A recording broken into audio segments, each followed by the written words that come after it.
এখন এমন একটা ক্যান্সারে পরিণত হয়েছে যেখানে তৃণমূল সমর্থক, তৃণমূল কর্মীরা পর্যন্ত সুরক্ষিত নয়। আমি তো বলছি মানে মীনাক্ষীদি অপরাধ করে ফেলেছেন, যে তৃণমূল যারা করেন তারা আসলে মহাত্মা গান্ধীর বংশধর। নমস্কার, @রণজিতে আপনাদের সবাইকে স্বাগত। আশা করি সবাই ভালো আছেন। দীপশিতা ধরের ফেসবুক লাইভ থেকে যে বক্তব্যটা রেখেছেন এই কসবা ল কলেজে নির্যাতিতার বিষয়ে এবং তৃণমূলকে যেভাবে তুলোধনা করেছেন, এমনিতেই দীপশিতার বক্তব্য সবাই ভীষণভাবে পছন্দ করেন, সে বামপন্থী হোক বা অবামপন্থী হোক।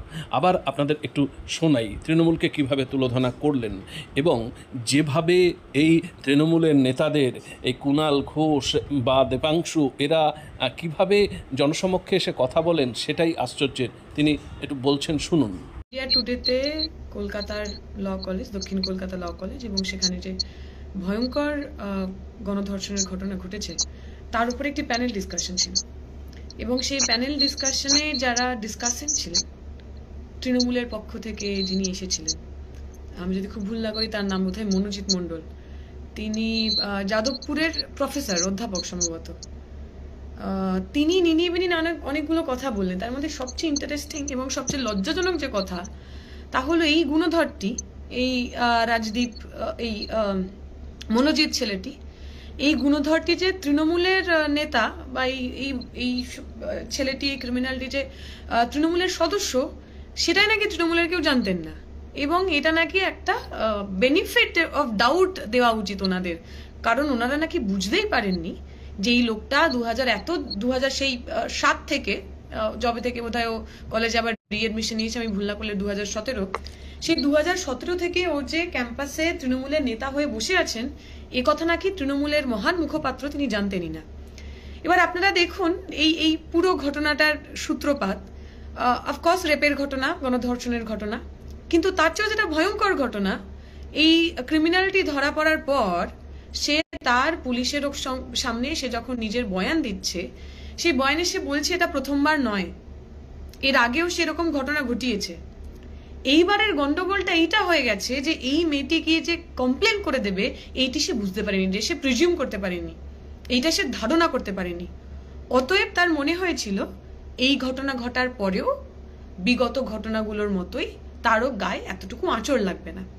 এখন এই যে সেন্স অফ ইম্পিউনিটি, যে আমি যা খুশি তাই করতে পারি, কেউ আমার বিরুদ্ধে কমপ্লেন করবে না, পুলিশের কাছে কোথাও কোনো অভিযোগ জমা হবে না, এই ইম্পিউনিটিটা আসে কোথা থেকে?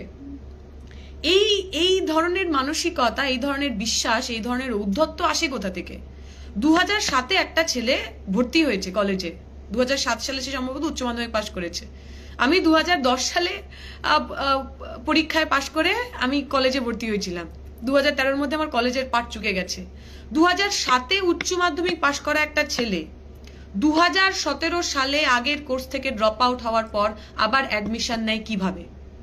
কার অঙ্গুলি হেলনে? কোন পলিটিক্যাল পার্টির দাদাদের মাথার ওপর হাত থাকায়? 2022-এ সে অ্যাপারেন্টলি পড়াশোনা শেষ করেছে।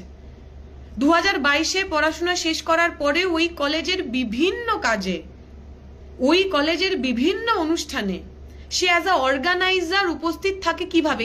কিসের বলবুতায় বলে, মানে কিসে বলিয়ান হয়ে? সে ওই কলেজের ছাত্র, সেই ওই কলেজের শিক্ষক, সেই ওই কলেজের কর্মচারী, সেই ওই কলেজের কোন রকম অ্যাডমিনিস্ট্রেটিভ কোন রকম পদের মধ্যে সে রয়েছে। তাহলে কোন জাদু বলে 2022-এ পাস আউট হয়ে যাওয়া একটি ছেলে এই 2025 সাল পর্যন্ত বিভিন্নভাবে কলেজের মধ্যে যুক্ত রয়েছেন, সংগঠনের মধ্যে যুক্ত রয়েছেন? যারা বলছেন টিএমসিপির সঙ্গে তার কোথাও কোনো সম্পর্ক নেই, তাহলে দিনের পর দিন তৃণমূল ছাত্র পরিষদের নেতা হিসাবে নিজেকে পরিচয় দিয়ে তিনি যখন বক্তব্য রেখেছেন, বিভিন্ন তৃণমূল নেতার সঙ্গে ফটো তুলেছেন, তখন পর্যন্ত তৃণমূলের নেতারা কি চোখ বন্ধ করেছিলেন? আপনারা জানেন এই ঘটনার কিছুদিন আগে এই ছেলেটিকে ওখানে অস্থায়ী কর্মচারী হিসাবে কন্ট্রাকচুয়ালি তাকে নাকি জায়গা করে দেওয়া হয়েছে কলেজের ভিতরে। আমরা জানি পশ্চিমবঙ্গের বুকে এখন চাকরি পাওয়াটা একটা মানে একটা দুর্লভ বিষয়। বাঘের দুধ তবু পাওয়া যাবে, কিন্তু পশ্চিমবঙ্গে একটা ফেয়ার ফ্রি সরকারি চাকরি 2011 সালের পর থেকে মানুষ শান্তিভাবে পেতে পারেননি। 26,000 শিক্ষকের চাকরি যা আমাদের চোখের সামনে জল জল করছে। এই 2007 সালে উচ্চ মাধ্যমিক পাশ করা এবং 2022-এ গ্র্যাজুয়েশন পাশ করা ছেলেটির এমন কি ট্যালেন্ট রয়েছে, এমন কি যোগ্যতা রয়েছে যে যখন এত শিক্ষিত বেকার যুবক রাস্তাঘাটে ঘুরে বেড়াচ্ছেন, তিনি ওই কলেজেরই, যে কলেজের গুন্ডামি করার জন্য, যে কলেজের তৃণমূলের নেতা হয়ে থ্রেট করার জন্য, যে কলেজের তৃণমূলের নেতা হয়ে মোলেস্ট করার জন্য তিনি এত পপুলার, কোন জাদু বলে, কাদের অঙ্গুলি হিলনে, কোন রাজনৈতিক নেতাদের পৃষ্ঠপোষকতায় তিনি ওখানে চাকরি পেলেন? এই প্রশ্নের উত্তর তো দিতে হবে।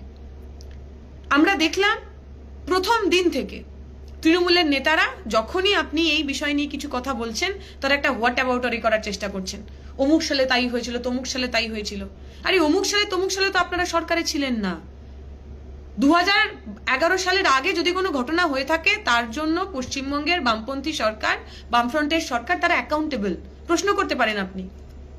সেই প্রশ্নের সদুত্তর মানুষের মনে হয়েছে তারা দিতে পারেননি বলেই 11 সালে তাদেরকে ভোটে হারিয়ে আপনাদের ভোটে জিতিয়েছে। তাহলে 2011 সালের পর থেকে যদি কোথাও কোনো গন্ডগোল হয়, সেই প্রশ্নগুলো আমরা কাকে করব? আপনাদেরই তো করব। উত্তরপ্রদেশে বিজেপি কি করছে সেই প্রশ্ন আমরা বিজেপিকে করব, উত্তরপ্রদেশের মানুষ করবেন। কিন্তু সেই প্রশ্নকে সামনে রেখে তৃণমূল পশ্চিমবঙ্গে কি করছে সেটাকে তো সেকেন্ডারি করে দেওয়া যায় না। পশ্চিমবঙ্গে তৃণমূলের গন্ডগোলের দায় তো পশ্চিমবঙ্গের তৃণমূলের নেতাদেরই। আপনারা সরকারে রয়েছেন, আপনাদের দুই বর্ষীয়ান নেতা কল্যাণ ব্যানার্জি এবং মদন মিত্র, তারা বলছেন, তারা একেবারে সরাসরি ভিকটিম ব্লেমিং এর জায়গায় চলে গেলেন যে মেয়েটির ওখানে যাওয়ার দরকার কি ছিল। কল্যাণ ব্যানার্জি এক ধাপ এগিয়ে বললেন যে নাকি বন্ধু আর বান্ধবীর, মানে গার্লফ্রেন্ড বয়ফ্রেন্ডের মধ্যেকার সমস্যা, সেখানে সরকার কি করবে। তবে এটা প্রথমবার নয়।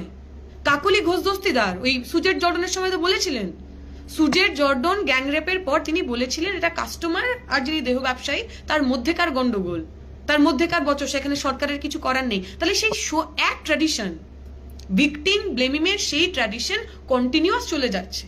এবং যারা অনেকে এখন তৃণমূলের, যারা অ্যাপোলজিস্ট আর কি, যারা তৃণমূলের জন্য প্রতিদিন লেখালেখি করেন, মাস মাইনে পান, টাকা পান, যাদের চেহারাগুলো দেখলে বুদ্ধিজীবী মনে হয়, এই সমস্ত মানুষগুলো যে এই কন্টিনিউয়াস বলে যেতে চাইছেন যে হ্যাঁ গন্ডগোল হয়েছে কিন্তু মমতা ব্যানার্জি ভালো। আমি আপনাদের মনে করব, হাঁসখালির ঘটনার পর মমতা ব্যানার্জি বলেননি নাবালিকা মেয়েটির খুন ধর্ষণের ঘটনার পর যে মেয়েটার আদৌ ধর্ষণ হয়েছে কিনা, মেয়েটার অ্যাফেয়ার ছিল কিনা, মেয়েটা প্রেগনেন্ট হয়ে গেছিল কিনা, সেগুলো আমাদের দেখা উচিত।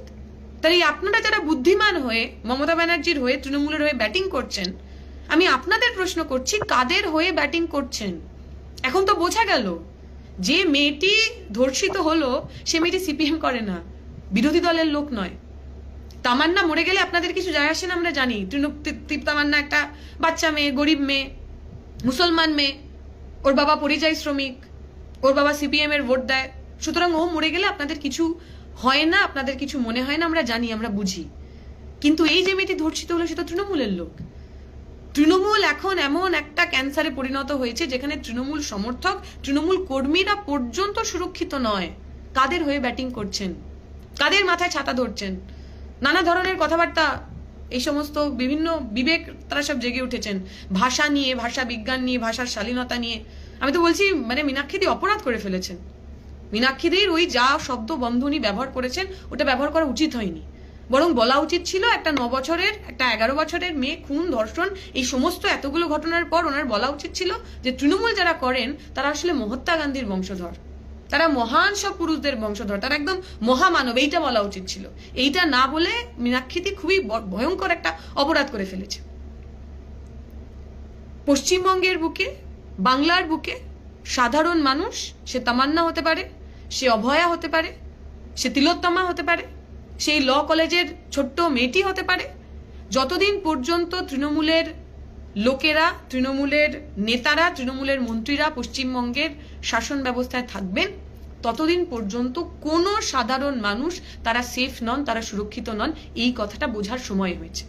যারা মনে করছেন মমতা ব্যানার্জি ভাতা দিচ্ছেন, মমতা ব্যানার্জি ধর্মনিরপেক্ষতার কথা বলছেন, মমতা ব্যানার্জি থাকলে হয়তো আপনি ভালো থাকবো, তারা প্রত্যেকে একটু চোখ খুলে দেখুন। এতক্ষণ পর্যন্ত অন্যের বাড়িতে আগুন জ্বলছিল, আপনাদের মনে হচ্ছিল আমাদের বাড়িটা হয়তো সুরক্ষিত রয়েছে, কিন্তু আমরা জানি এটা আগুনের নিয়ম। আগুন যখন এক জায়গায় লাগে সেটা ছড়িয়ে পড়ে, সেটা কোনো মানুষকে বাঁচায় না, সেটা কোনো মানুষকে বাঁচতে দেয় না।